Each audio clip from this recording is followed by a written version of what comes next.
કેમ છો વાલા બાળકો? શું તમને ઘડિયા સાંભળવા ગમે? અને તમને બોલવા ગમે? તો આપણે સિદ્ધિબેનને કહીએ કે જેઓ આપણને ઘડિયા બોલાવશે.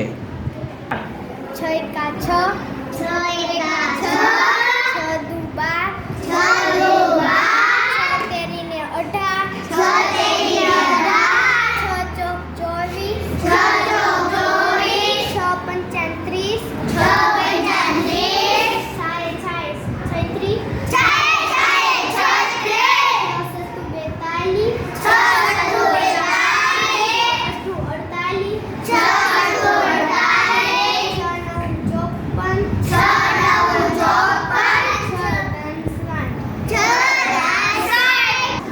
સરસ મજાનો સિદ્ધિબેને તમને 6નો ઘડિયો બોલાવ્યો. તો સિદ્ધિબેન માટે તાળીઓ પાડી દો.